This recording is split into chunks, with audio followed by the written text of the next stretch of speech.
YouTubers and cinephiles, welcome back to another edition of Nerd with me. I'm John Rick. Today's edition is the television series and Marvel property Luke Cage, which just released its second season not too long ago. And I'm gonna do a double review today because I want to review the first season and the recent second season. Basically because I have differing opinions on both seasons and, gotta show you the reasons why. So here we go.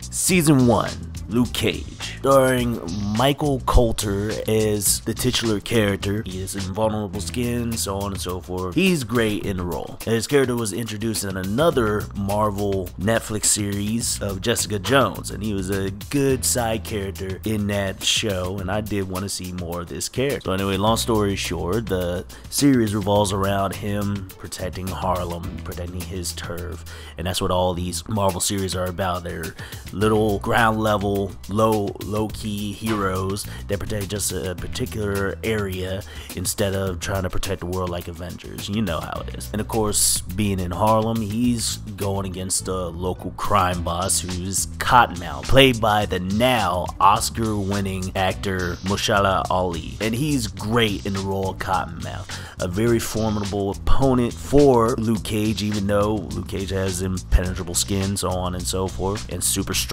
And it really works. Their dichotomy really works well. And also, you have, to me, one of the legendary actresses, Alfre Woodard, playing Cottonmouth's sister, Mariah Stokes, who's an okay character. But anyway, it's all about their conflict, and it builds up very good. You get to know Luke Cage, so on and so forth. And Rosario Dawson plays Claire, who she's been playing throughout these, 4 or 5 different television series that are connected. She is the connective tissue, and you know what? She is Claire, and she is a great cartilage for this whole smaller universe for the television. So yeah, this builds up the world. You really get to know the characters of, Luke and the people around him. A lot of good side characters, particularly the older statesmen like Pops, that he frequents, and is basically like his lair, is the barber shop that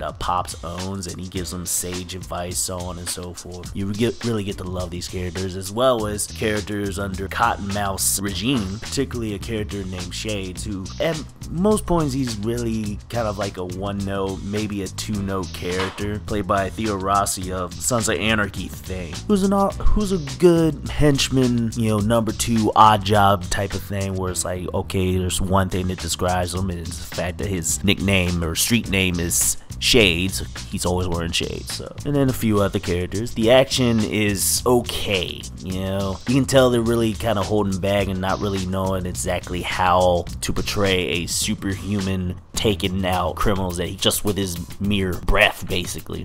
And it just kind of looks very stagey, stock type of movements for Mike Colter, but I'm still intrigued by the story till about halfway through the first season, and then it really gets cartoony because they kill off certain characters like unceremoniously, and then it's just and it was like solid before that, but once the one character is killed, you're just like, the threat, like, okay, Cottonmouth is killed in the most anticlimactic way, and the characters that come in after him that are the foil for Luke Cage, you're just like, I don't know, this just seems kind of under him. And the storyline where it goes to with that, where you're like, oh, it becomes a Cain and Abel story and so on and so forth, and all these characters are given more light, but yet it's like, it's kind of dragging along now. But I still had fun with it, and I wanted to see what happens next. And on that note, I give Luke Cage Season 1. You're gonna need a bigger boat. I liked how they incorporated music, especially in the first season, where most of the episodes, or rather all the episodes, their titles were from like what's considered old school, like 90s hip hop songs, and you're just like, yeah, those work. That's really cool. It really brings a good flavor to it. On that note, let's move on to Season 2. Now, Season 2 begins maybe about a month or two after the season finale, or timeline wise, and it starts off pretty okay. It's like some of the dialogue is a little bit choppy. The first episode, just like it felt like it was reverting back to what I didn't like about the tail end of the first season. I was like, I don't know, but I was still intrigued, and a lot of the dialogue was being elevated by the actors, you know, Michael Coulter and Rosario Dawson in particular, because you really get more of a deep delve into their relationship at this point, and that's like the main thing that really feels real. Also, there's the introduction of the villain of the series, Bushmaster, along with Mariah Stokes, Alfre Woodard from season 1. Now, I'm not really sure about the character of Mariah Stokes in this one, but Alfre Woodard is a good actress, and as the season goes on, steadily that fear was being elated, because like with the first season, I felt like as it went on, it kind of started unraveling, but with this one, it was like every episode built and built and built. I mean, even the villain, the main villain, the majority of the show, Bushmaster, the physical villain, he is actually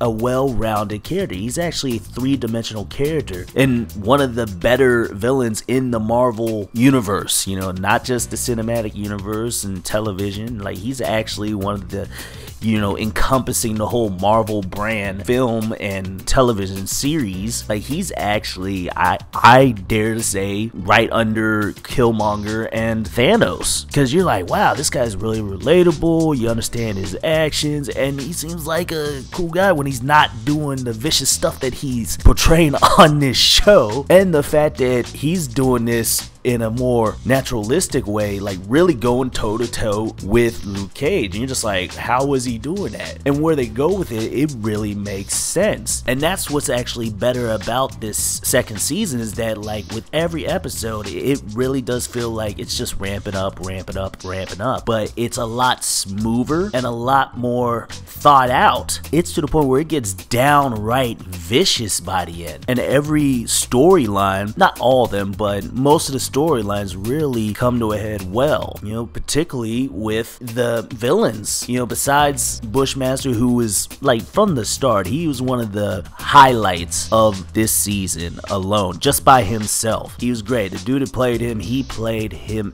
expertly, but also they really improved on the characters I thought were like one note or really weak in first season, like Shades and Mariah Stokes. Like, you really, they're in a relationship in the second season, and everything that happens with them, you're just like, wow, I actually feel for these characters. You understand their motivations, and certain scenes, you're just like, oh, okay, like they really expanded well on these characters and made them better than what they were first presented. It's like, that's how you step up a notch. And the action as it went on was just better than the first season. Like, it was a lot more dynamic, a lot more put together, more methodical, not just, oh hey, I'm a big strong man, I toss this guy. He's like actually using martial arts, particularly with the fact that Bushmaster can equal him and beats him, as you see in the trailer, so on and so forth. The other great thing is that this series really does, this season really tests the main character to the point where you're just like, by the time it ends, you're like, where's this going? I'm really, really intrigued by what season 3 will bring, because wow, okay, I'm ready, let's go. So on that note, season 2, Luke Cage, and I'll give it a... Life was like a box of chocolates. You never know what you're gonna get.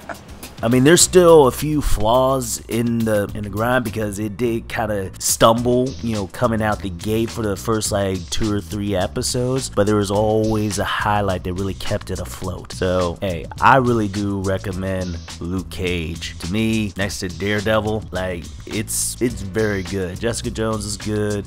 I really don't think they really should have Iron Fist anymore, but I will say this, is that they do cameo Finn Jones as Iron Fist in this, and it doesn't feel like it's tacked on, and he actually sounds better in the role, had better dialogue, and really felt more comfortable in this. It's like his own show, it was a little, that was just bad all around. This one, it's like, okay, he is Iron Fist, it's cool. But anyway, YouTubers and Cine Files, have you seen this cinematic or television Marvel universe. Do you like it? All the seasons? Do you like a certain season? Hey, and don't forget to like, comment, subscribe with Nerd With Me. Let's talk about this, people. Y'all take care, Cinephiles and YouTubers.